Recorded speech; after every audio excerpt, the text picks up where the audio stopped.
नमस्कार दोस्तों। आप में से बहुत सारे लोग 42 किलोमीटर के ऊपर दौड़ना चाहते हैं तो और आज का इस वीडियो में मैं आपको विस्तार से बताऊंगा कि आपके लिए क्या क्या अपॉर्चुनिटीज हैं। सबसे पहले आपको कॉन्ग्रेचुलेशन कि आपने 42 किलोमीटर किया हुआ है। अभी आप अगर कोई डिस्टेंस 42 किलोमीटर के ऊपर की तैयारी करना चाहते हैं तो उसको कहते हैं हम अल्ट्रा मैराथन। इंडिया में अलग अलग तरीके के अल्ट्रा मैराथन होते हैं और उन्हीं के बारे में मैं आज आपको समझाता हूँ। सबसे पहला होता है अल्ट्रा रोड में होते हैं, जैसे कि बॉर्डर मैराथन जो कि जैसलमेर से में होती है और ये 100 किलोमीटर 50 किलोमीटर 160 किलोमीटर के डिस्टेंस होता है। ये कंप्लीटली रोड पे होता है तो इसको हम रोड अल्ट्रा मैराथन कहते हैं। दूसरा कैटेगरी हो गया हिल पे। हिल मतलब यानी कि पहाड़ के ऊपर जब आप दौड़ते हैं जिसमें कि एलिवेशंस होते हैं, अप होता है, डाउन होता है, घाटी रोड होता है, तो इसको हम हिल अल्ट्रा मैराथन कहते हैं। टाटा अल्ट्रा का जो डिस्टेंस है, टाटा अल्ट्रा का जो इवेंट है, सातारा इवेंट जो है, ये सारे अल्ट्रा इवेंट्स में आते हैं। लेकिन सातारा का जो इवेंट्स है वो 21 किलोमीटर का होता है तो इसको मैं काउंट नहीं करूंगा अल्ट्रा डिस्टेंस में। तीसरा जो कैटेगरी होता है वो है माउंटेन या कि पहाड़ में। इंडिया में सबसे अच्छे जो इवेंट्स होते हैं वो है स्काई अल्ट्रा, जो कि हिल रेसेस कैटेगरी के नाम से जाने जाते हैं। इसमें कंप्लीटली आपको पहाड़ में ही दौड़ना रहता है, पहाड़ों के बीच आपको ऊपर नीचे जो टेरेन है उसी में दौड़ना रहता है, तो इसको माउंटेन अल्ट्रा मैराथन कहते हैं। चौथा टाइप का जो कैटेगरी होता है वो है आपका हाई अल्टीट्यूड में। लेह लद्दाख खाडुंगला चैलेंज, ये जो डिस्टेंसेस है ये आपके बहुत ही हाई अल्टीट्यूड में होता है, जिसमें कि ऑक्सीजन लेवल बहुत ही कम होता है और इसमें दौड़ना बहुत ही टफ रहता है। तो अगर आप एक हाई अल्टीट्यूड में दौड़ना चाहते हैं तो आपको ये सारे इवेंट्स करने चाहिए। और जो लास्ट कैटेगरी होता है वो है स्टेडियम इवेंट्स। आजकल एक बहुत ही फैशनेबल एक इवेंट्स आया है जिसमें कि आपको स्टेडियम के जो लूप्स होते हैं, 400 मीटर का लूप होता है, उसमें आपको राउंड राउंड घूमना होता है। ये चाहे 6 घंटे का हो, चाहे 12 घंटे का, या 24 घंटे का, या 48 घंटे का, तो इसको हम बोलते हैं stadium run. Bengaluru stadium run, Mumbai stadium run, ये बहुत ही प्रसिद्ध इवेंट्स हैं जिसमें कि आप भाग ले सकते हैं। तो ये कुल मिला के 5 कैटेगरी हैं अल्ट्रा मैराथन के दोस्तों, जो कि 42 किलोमीटर के ऊपर होते हैं। अब मैं आपको बताता हूं कि आप अगर ये अल्ट्रा डिस्टेंस करना चाहते हैं तो आप में क्या क्या प्रीरिक्विजिट होने चाहिए। सबसे पहला बात है कि आप एक फुल मैराथन दौड़े हों और कोशिश करें उसको 6 घंटे के अंदर दौड़ें, क्योंकि मैक्सिमम इवेंट्स में जो कट ऑफ रहता है, क्राइटेरिया जो होता है वो होता है एक फुल मैराथन 1 साल के अंदर, और वो भी 6 घंटे के अंदर। तो अगर आप ये डिस्टेंस और ये टाइम अगर अचीव कर चुके हैं तो आपको कॉन्ग्रेचुलेशन, आप अल्ट्रा मैराथन के लिए प्रिपेयर कर सकते हैं, रजिस्टर कर सकते हैं। दूसरा चीज ये हो गया कि माइंडसेट। सबसे पहला चीज है कि जब आप शॉर्ट डिस्टेंस करते हैं, यानी 10 किलोमीटर 21 किलोमीटर या 42 किलोमीटर, तो आपको पेस के ऊपर ज्यादा ध्यान रहता है। आपको हमेशा लगेगा कि मैं ये कैसे डिस्टेंस करूं और घर जाऊं, मैं ये कैसे डिस्टेंस कवर करूं और अपना रेस कंप्लीट करूं। लेकिन अल्ट्रा डिस्टेंस का जो खेल है ये बहुत ही डिफरेंट है, जिसका माइंडसेट बहुत ही डिफरेंट है। इसमें आपको हमेशा याद रखना है कि आपको स्लो पेस में लॉन्ग डिस्टेंस रन जाना है। आपको ये देखना है कि आप कितना दूर जा सकते हैं, कितने घंटे रन कर सकते हैं, क्योंकि ये 12 घंटा 6 घंटा 100 किलोमीटर 160 किलोमीटर 50 किलोमीटर के होते हैं, तो एवरेज 6 घंटा 7 घंटा 8 घंटा आपको रनिंग करनी ही पड़ेगी।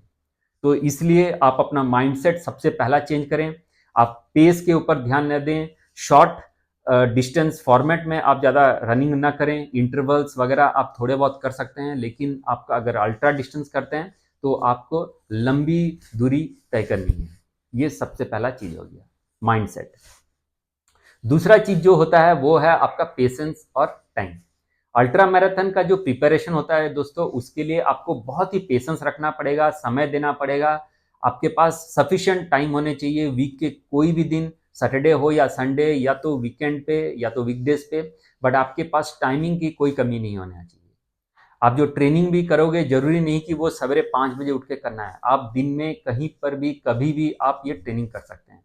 क्योंकि ये जो अल्ट्रा डिस्टेंस का जो रिक्वायरमेंट है ये है कि आपको लंबा जाना है और दिन भर दौड़ना रहता है, तो इसलिए जरूरी नहीं कि आप सिर्फ सवेरे जाएं। आप सवेरे 10 बजे भी जा सकते हैं, दोपहर में भी रनिंग कर सकते हैं, रात में भी रनिंग कर सकते हैं।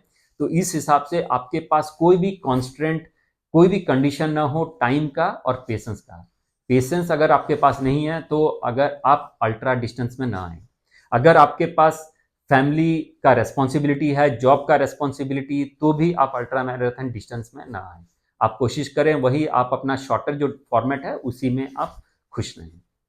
तीसरा जो चीज हो गया वो है हुआ कि कहीं पर भी anywhere and any time of the day आप दौड़ना चाहिए। जनरली हम करते क्या है कि जब भी हम रनिंग करते हैं हम कोशिश करते हैं कि एक फ्लैट रूट पे दौड़ें, क्योंकि उसमें बॉडी के ऊपर फ्रिक्शन कम आता है, वो बहुत ही आसान रहता है और हमें अच्छा फील होता है। लेकिन अल्ट्रा डिस्टेंस जो होता है इसमें आपका ऐसा होता है कि कभी पहाड़ों पे दौड़ना पड़ेगा, कभी हाई अल्टीट्यूड पे दौड़ना पड़ेगा, कभी हिल के ऊपर दौड़ना पड़ेगा, पहाड़ों के ऊपर दौड़ना पड़ेगा। तो इस हिसाब से आपको अपना माइंडसेट इस तरीके से रेडी करना है कि आप कहीं पर भी दौड़ सकते हैं।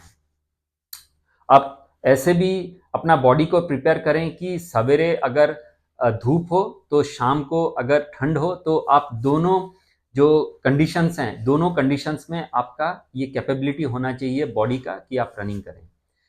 बॉर्डर जो 100 किलोमीटर का डिस्टेंस है, ये एक बहुत अच्छा एग्जाम्पल है जो कि दोपहर के 12 बजे स्टार्ट होते हैं, जिसमें कि धूप बहुत ज़्यादा होता है, लेकिन शाम का 6 बजे आते आते चिल्ड वेदर हो जाता है। तो आप 6 घंटे में अपना बॉडी को एक हार्श चिलिंग वेदर से एक बहुत ही वार्म जो टेम्परेचर में लेके जाते हैं और दौड़ते हैं। तो इस हिसाब से आप अपना बॉडी को उसी हिसाब से तैयार करें। चौथा जो कंडीशन हो गया वो है रिकवरी। दोस्तों जो शॉर्ट फॉर्मेट है उसमें रिकवरी आप 1-2 दिन का ले सकते हैं, लेकिन जो अल्ट्रा डिस्टेंस है इसमें रिकवरी बहुत ही जरूरी है। क्योंकि अगर आप रिकवर नहीं हैं, आपके पैर में कहीं पेन है, एंकल में मोच है, तो आप ये अल्ट्रा डिस्टेंस ना करें। अल्ट्रा डिस्टेंस का मतलब ही यही है कि आप एक मेडिटेटिव स्टेट में जाके रनिंग करते हैं, जिसमें कि आप बिल्कुल कट ऑफ हो जाते हैं दुनिया से और अपने ही दुनिया में खोए रहते हैं। अगर आपको कहीं इंजुरी है तो आप इस फॉर्मेट में ना आए, क्योंकि आपको और ज़्यादा इंजुरी होने के चांसेस हैं। पांचवा जो चीज हो गया कि ये जो अल्ट्रा डिस्टेंस है दोस्तों, ये थोड़े से महंगा इवेंट है। तो अगर आपके पास पैसे नहीं है, पढ़ाई कर रहे हैं, तो इस इवेंट में ना आए। मैं आपको बता देता हूं कि एक्सपेंसेस ये एक्सपेंसिव क्यों है। सबसे पहला हो गया कि इसमें आपका जो एक्सेसरीज होते हैं, जैसे गॉगल हो गए या आपके जो ये जैकेट हो गए या हाइड्रेशन बैग हो गए, ये सारे बहुत महंगे आते हैं। कम से कम 3,000 4,000। छोटे छोटे जो पाउच होते हैं बॉटल के, वो भी कम से कम 700-800 रुपए के होते हैं। तो इस वजह से ये इवेंट्स थोड़ा महंगा रहता है। दूसरा चीज हो गया कि अल्ट्रा डिस्टेंस में आपको एक बहुत अच्छा जूते का जरूरत है। वो चाहे पहाड़ों में दौड़ें या चाहे रोड रनिंग में दौड़ें, लेकिन आपका जूता बहुत अच्छा होना चाहिए। आप अगर पुराना जूता से दौड़ रहे हैं तो आपको इंजरी होने के बहुत चांसेस है। और आपको पता ही होगा अभी कोई भी नया जूता आपका 7, 8, 9, 10 या 15-20 हज़ार से नीचे नहीं है। तो इसलिए आपको एक बहुत ही महंगा अच्छा कंफर्ट वाला जूता लेना पड़ेगा जो कि आप लॉन्ग डिस्टेंस दौड़ सकते हैं। तीसरा हो गया आपका हाइड्रेशन। दोस्तों ये जो लॉन्ग डिस्टेंस फॉर्मेट है, इसमें ना केवल आपका खान पान का ध्यान रखना है, बट आपको अपना जो हाइड्रेशन उसके ऊपर भी ध्यान देना है। आपको बहुत सारे न्यूट्रिएंट्स लेना पड़ेगा, आप सप्लीमेंट्स लेने पड़ेंगे, क्योंकि बॉडी के ऊपर बहुत ज़्यादा इसमें प्रेशर आता है। तो इस हिसाब से आपकी जो कॉस्ट ऑफ जो न्यूट्रिशन है वो काफ़ी महंगा रहता है। चौथा जो हो गया दोस्तों वो है रजिस्ट्रेशन कॉस्ट। कोई भी अल्ट्रा डिस्टेंस का जो रजिस्ट्रेशन कॉस्ट वो 4-5 हज़ार रुपए से कम नहीं होते। इनफैक्ट वो 3-4 हज़ार रुपए से स्टार्टिंग होते हैं। तो ये थोड़ा महंगा रहता है। अगर आप इतना अफोर्ड नहीं कर सकते हैं तो इसका प्रिपरेशन न करें और इस फील्ड में ना आए। तो ये जो जितने भी अच्छे अच्छे इवेंट्स हैं, जैसे खाडुंगला चैलेंज हो गया, बॉर्डर हो गया, इनके जो रेट्स हैं वो 6,000, 7,000, 10,000 तक भी जाते हैं। और कहीं कहीं इंटरनेशनल जो अल्ट्रा डिस्टेंसेस है वो 20-30 हज़ार तक भी जाते हैं। तो इस हिसाब से इसका रजिस्ट्रेशन कॉस्ट थोड़ा महंगा रहता है। तो ये सारे कुछ दोस्तों कुछ कैटेगरीज हैं जिसमें कि आपको खर्च करने पड़ेंगे। ये थोड़ा सा महंगा इवेंट है। तो अगर आपको लगता है कि आपके पास पैसे नहीं है तो आप इस खेल में ना आए। इससे जुड़े हुए और भी बहुत सारी इंफॉर्मेशन है कि किस तरीके का ट्रेनिंग करें, क्या क्या तरीके का ट्रेनिंग करें। मुझे लॉन्ग डिस्टेंस करना है, नहीं करना है, मुझे मल्टी डेज लॉन्ग डिस्टेंस करना है या नहीं करना है, मुझे क्या इंटरवल रन करने हैं, नहीं करने हैं। तो ये सारे इंफॉर्मेशन मैं आपको अगले वीडियोस में बताऊंगा। और मैं उम्मीद करता हूं दोस्तों कि आज की इस वीडियो से आपको ये समझ में आ गया होगा कि अल्ट्रा डिस्टेंस के लिए आप फिट हैं या नहीं है, क्या क्या चीज चाहिए आपको एक अल्ट्रा डिस्टेंस में कंसिडर करने के लिए। और सबसे इंपॉर्टेंट बात है, अभी 2 से 3 अच्छे अच्छे अल्ट्रा डिस्टेंस होने वाले हैं। टाटा अल्ट्रा मैराथन का जो रजिस्ट्रेशन है दोस्तों, वो 30-31 तारीख को क्लोज होगा। इसमें अगर आप भाग लेना चाहते हैं 35 किलोमीटर और 50 किलोमीटर डिस्टेंस में, तो आप तुरंत रजिस्ट्रेशन करें। एक है खास अल्ट्रा डिस्टेंस जो कि महाराष्ट्र में होने वाली है, ये भी काफ़ी अच्छा अल्ट्रा डिस्टेंस है, आप इसमें भी रजिस्टर कर सकते हैं। तो इस तरीके के इंफॉर्मेशन मैं आपको शेयर करूंगा। मैं उम्मीद करता हूं कि दोस्तों आपको कुछ समझ में आया होगा मेरे इस आज के वीडियो से। अगर आया है तो आप मुझे एक थम्स अप दें। कोई भी क्वेश्चन हो, कोई भी आपका क्वेरीज हो, आप मुझे व्हाट्सएप में लिखें, मैं आपको क्लेरिफाई करूंगा। नमस्कार।